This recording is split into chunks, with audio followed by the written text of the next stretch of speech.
chill of October settled in. It was that time of year again, and our family was gathering at Uncle Robert and Aunt Sarah's house to celebrate my cousin Emily's 13th birthday.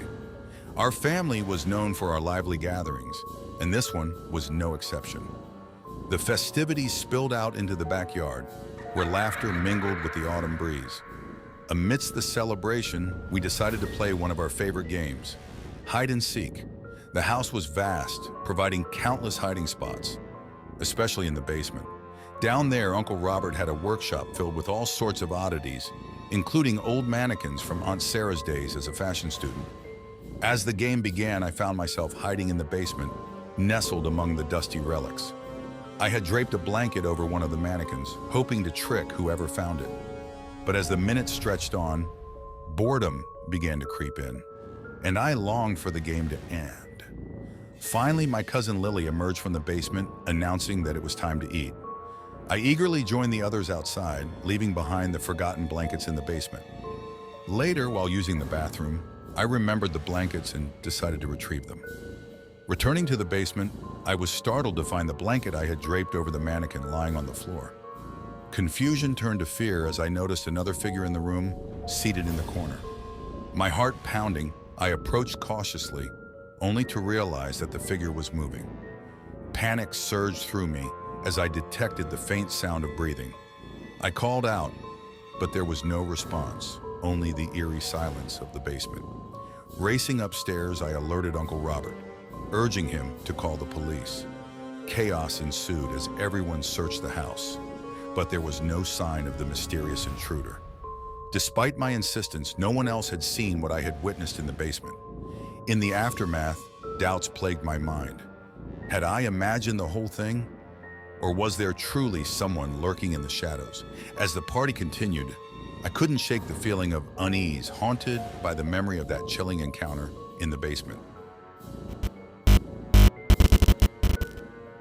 As a child, the basement in our old house was a source of irrational fear for me. It was spacious and dimly lit, with an eerie atmosphere that unsettled even the bravest of visitors. An L-shaped couch dominated the center, facing a wooden support column, while an ancient TV sat across its screen flickering ominously. The basement was arranged in a circular layout, with corners housing peculiar relics, a booth and table, an old bar, and the entrance to my father's makeshift gym. Our family dynamics were strained after my parents' divorce. My father rented out the upstairs to a tenant named Mr. Benson, leaving only the basement accessible to us. During one chilly evening, while my brothers were away, I found myself alone downstairs, engrossed in video games to fend off the creeping sense of dread. The basement was rarely quiet. Odd sounds emanated from the laundry room, often dismissed as the mundane hum of appliances. Yet on this particular night, a distinct noise interrupted my game, a series of abrupt thuds, followed by an eerie silence. Alarmed, I sprinted upstairs to seek solace in my mother's presence. Though initially concerned, she reassured me there was no cause for alarm, attributing the disturbance to my overactive imagination. Reluctantly, I returned to the basement, the darkness swallowing me whole as I descended the stairs. Moments later, the laundry room door creaked open, flooding the room with an unsettling glow. I hesitated, my heart pounding against my chest, before summoning the courage to slam it shut. As I turned back, a voice shattered the silence, sending shivers down my spine. A man, haggard and menacing, emerged from the shadows, his presence suffocating. Frozen in terror, I watched as he lurched towards me, his words dripping with malice. With a primal scream, I raced towards the safety of the stairs, the basement door slamming shut behind me. Trembling, I recounted the harrowing encounter to my mother, her panic mirroring my own. In a frantic haze, she dialed 911, her trembling hands clutching the phone as she relayed our distress. Minutes felt like hours as we awaited the arrival of the police, our sanctuary tainted by the specter of fear. When the authorities finally descended into the basement, they unearthed a chilling truth. An estranged relative, long banished from our lives, had infiltrated our home, lurking in the shadows with sinister intent. The revelation sent shockwaves through our fractured family, exposing wounds long buried beneath layers of denial and mistrust. Though the intruder was swiftly apprehended, his presence lingered like a stain on our collective consciousness. The basement, once a sanctuary of childhood memories, had been tainted by darkness, its walls echoing with the whispers of unspeakable horrors. And as the years passed, the specter of that fateful night cast a long shadow over our lives, a constant reminder of the fragility of safety in a world fraught with hidden dangers. When I was 9, my family took a trip to my great-aunt's house in the countryside of Oregon for Thanksgiving.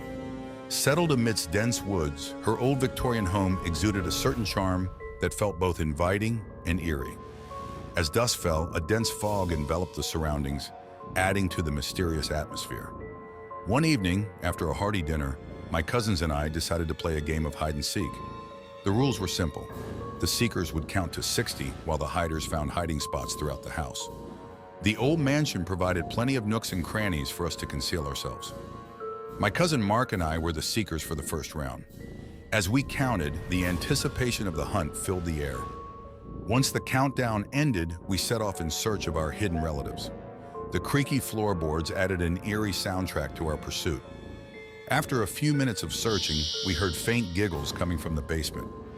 Mark and I exchanged nervous glances before descending the stairs into the dimly lit cellar.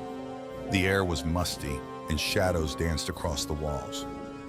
As we ventured deeper into the basement, the laughter grew louder, echoing off the stone walls. Suddenly, the laughter ceased, replaced by an eerie silence that sent shivers down our spines. We called out to our hiding cousins, but there was no response. Then, just as we were about to give up, we spotted a figure standing in the corner of the basement, partially obscured by shadows. Heart pounding, I hesitated, unsure if it was one of our cousins or something more sinister.